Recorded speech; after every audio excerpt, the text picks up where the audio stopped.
foremost, just by way of hands or applause, how many people are here to see DrDisrespect? Like, whoa, come on. Me too. That's what I'm talking about. When I think a lot of people, like obviously a lot of people know of DrDisrespect, I'd love to hear, like, how was this a career choice? I'd love to hear from your time at Activision all the way up to now. If you can kind of walk us through, what was that journey like for you? Well, here's the thing. I mean, so I had a fantastic run at Activision. I was like, it just challenged all my creative senses. I loved it, like level design, sitting there building maps and working in that creative environment, that collaborative environment with other extremely talented people. That was just like I was living a dream. Sure. And then, when it was time to sort of venture outside of the Call of Duty franchise and look for sort of like a new studio to work with and potentially move my family and location, all that stuff, there was it felt like, I worked on Call of Duty, I should be able to pick up a job relatively quickly, just based off that experience. Little game called Call of Duty. Yeah, and that wasn't the case. It was, I had probably 7-8 design tests that I went through, multiple interviews, and it became this strenuous process, very stressful process for months.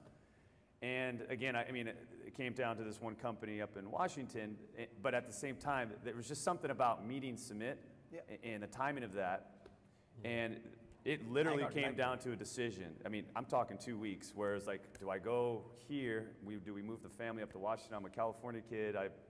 That's going to be a big jump, but it's sort of a known path, right? Like, I know exactly what I'm going to do. I know what 3 years down the line with that company is going to look like, 5 years. Or there's this Sumit who's very energetic, passionate, very successful himself. He's got this idea. It kind of falls in the same realm. I get to start up an old passion.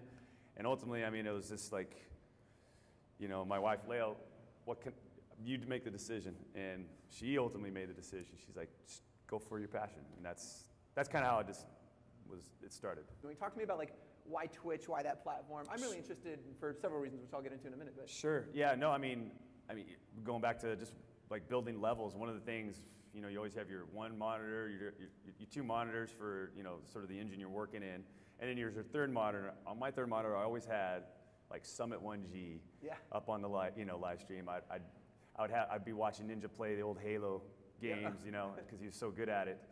But there's just a draw to just like have that, and I could just look up every couple moments. Oh, it's 30 to 35. Game goes to 50. It's just kind of getting close. Now my attention's up here. So the whole streaming was certainly an outlet, an entertainment type outlet, rather than just listening to music. Sometimes you get in the zone listening to music, right? But video games, for whatever, the background noise, whatever. It's free TV, right? But TV doesn't have video games. Right. This is So that's how I got into Twitch. I just have it on my third screen and just watch it, and eventually I kind of like started following certain people, again, like Summit and Ninja, getting behind them, supporting them. So I'm curious to see, Guy, how do you leverage the chat? How do you interact? How do you take advantage of that interactivity? Because it's obviously a very different relationship you have with your audience. Well, that's a good question. It's funny because when I first started streaming on Twitch, the chat was the narrative. Yeah. Because you could stream a game and you can entertain through the game, right? Sure, yeah. Especially as like a character. But you need that third dimension, and that third dimension is the chat. Because someone says something in the chat, then now you have something you could draw a story off of, right? Like if he, as the character always says, if a guy flaps his gums in the chat, he's negatively. If he's being a negative person, then it's like I'm going to address that in a fun way as the character. So in the beginning, and that's when I'm talking where I had 20 or 30 viewers. Sure. And then at 200 or 300, then it becomes more there's a lot of energy there, and it's like, okay, cool. Now things are really rocking and rolling.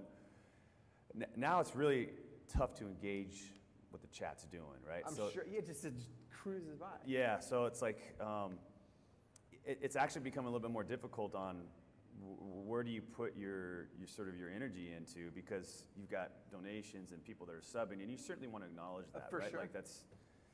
But at the same time, how can you still make sure that the people that are actually watching, the other thousands of people that are watching are getting noticed or feeling wanted or empowered. And I think that's the most important part for a streamer, especially like sort of a bigger streamer, is like continuously empowering your community. And I think that's what we're trying to do at Boom. We've got a replay system.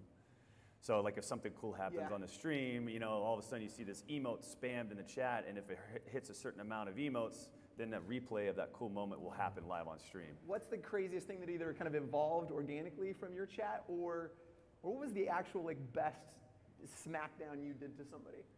All time. I couldn't remember that. There's so many. I think a lot of things develop from the chat. Like if I'm in a moment and I'll say, like one example is there's like the violence, speed, momentum sort of quote that the doctor says a lot. I mean, he said that after he killed like 3 guys in H1Z1, he was feeling good and felt powerful, and he screamed at violence, speed, momentum. And I noticed that the chat was going crazy, and they kept on repeating and repeating, and so now it's sort of a staple of the channel. It's a mantra. And a lot of those things are, they certainly pop up from the chat, like that I forget about. Like, when I first screamed Raul or Portugal or a lot of these weird things, like the chat loves. It seems like they Very cool. I think we got a question right over here. I'll forget how you held me and hold myself instead. When the heartache is heavy, the memories fade with the pain. The past runs red, but I will love again.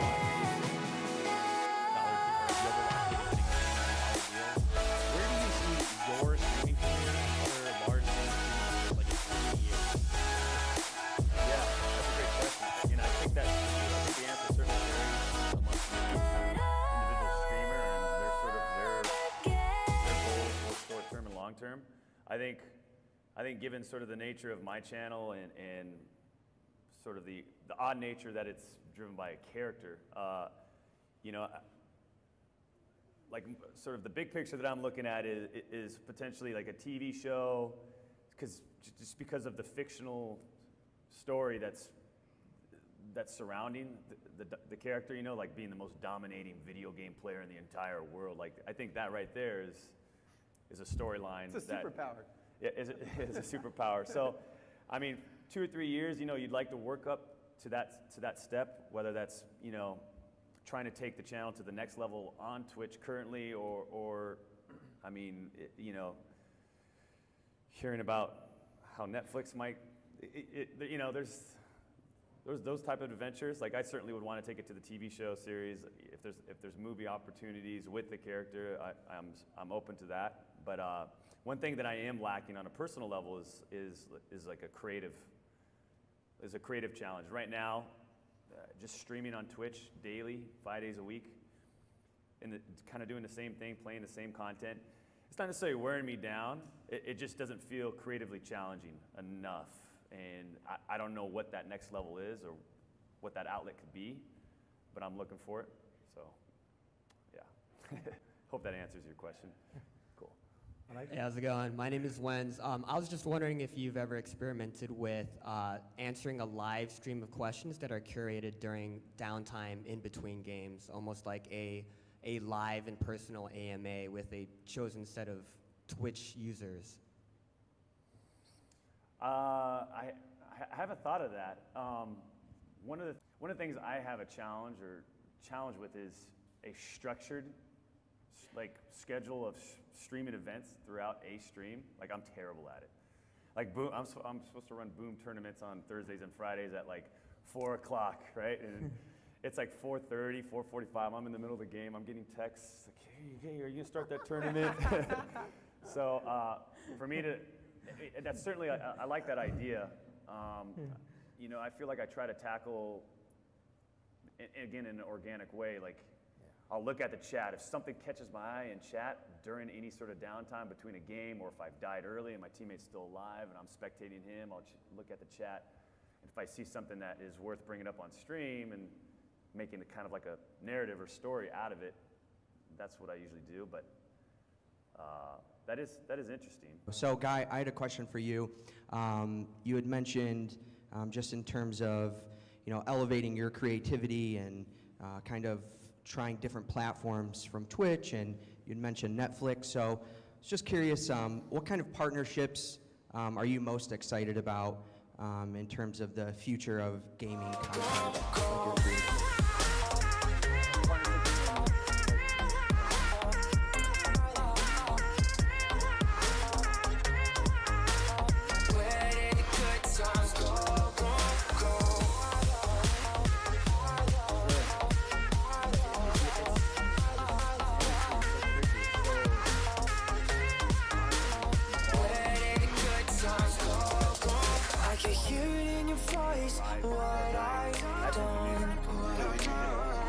Completely new demographic.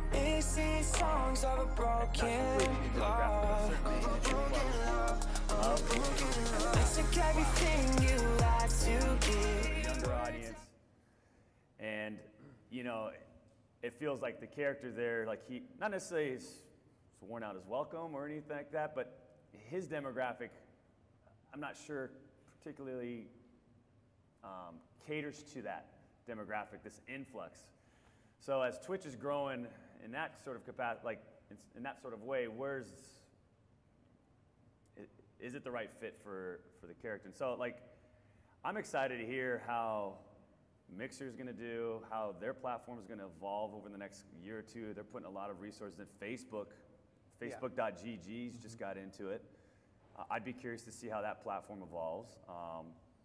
Hulu, Netflix, you just got a feeling that they're going to look at these numbers and just go, okay, we need to get into the live streaming.